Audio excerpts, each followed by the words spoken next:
Hey everybody, this is Rob, the Director of Customer Service at the Crossroads of America Council. I'm excited to be here for another scouting skill of the day. Today we're going to talk about setting up tents. This is, in the grand scheme of things, a very easy thing to do, but it takes some practice. If you haven't done the practice beforehand in your backyard, guaranteed that first camp out, when that tent comes out of the box for the first time, it's going to be dark, it's going to be cold, it's going to be windy, and it's going to be no fun for anybody.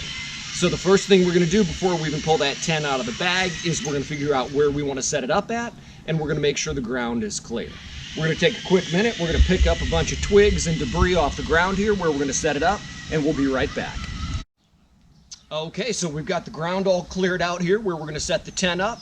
We've got a Gannett 4 tent by Peregrine right here. This will be the first time out of the bag for it, so we'll be setting it up together for the very first time. Okay, so we've taken the tent out of the bag and we've got a bunch of different parts here we've got to deal with. We've got a footprint, we've got the body of the tent itself, we've got a rain fly, and over here we've got poles and we've got tent stakes. First thing we're going to do, we're going to grab the rain fly right here and we're going to lay it out on the ground. Okay, we've got our rain fly all laid out. Fantastic feature about this one, I did not realize it's got a logo on the footprint. Logo face up, that means the tarp is face up. Convenient as all get out. Now we're going to lay the tent body over the top of it. Because this is a two-door tent, there is no front and back. We've got doors on each side of it. So we're going to lay it out nice and flat and right over top of the footprint itself.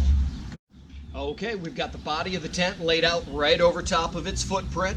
Now we're going to take the poles and we're going to get them all set up and into place. Now most of the tent poles you're going to come across are going to have this elastic shock cord in them, which means they're all connected into one piece. You simply have to assemble them and get them all flat together in one section. Okay, you can see we've got two long pole sections right here. This is easier to do with two people helping you, but it's very capable to do by yourself with just one. So what we're going to do is we're going to take this end of the pole right here.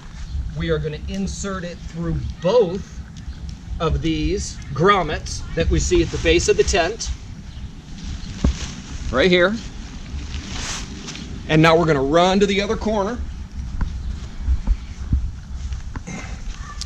We're going to grab this end of the pole and we're going to do the same thing over here on this end. And you're going to see how that pole flexes and bends up, just like that.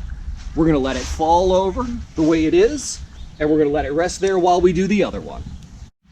All right, so we've got both of our main cross poles in place in the corners. Obviously, the tent body isn't set up yet.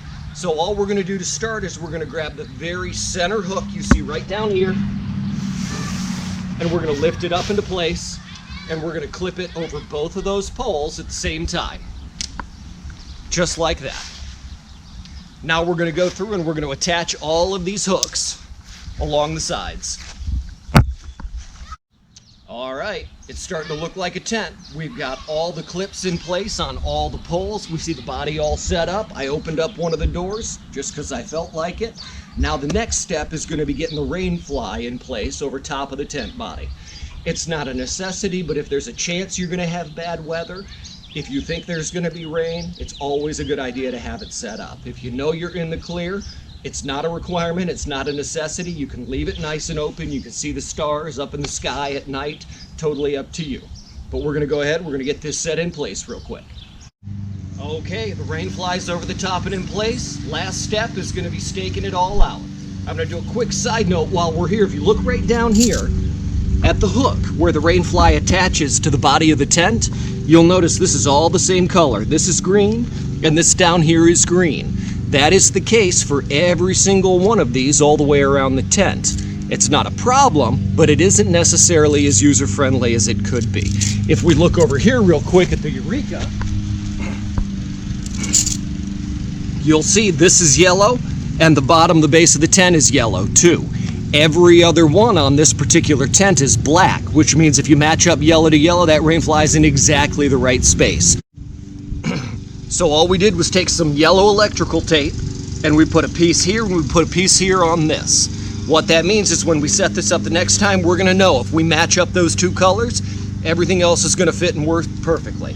So the last thing we're gonna do, we're gonna take our tent stakes and we're gonna stake this tent out into the ground so that if our wind does pick up, it isn't gonna blow anywhere on us. All right, we've got all the stakes in place. We've got them in the corners, we've got them down along the side, and we've got them here holding our vestibule out. And this tent is officially ready for sleeping in tonight. We hope you guys enjoyed the video. Please like it, share it, tell your scouting friends about it, and continue scouting at home. Thank you.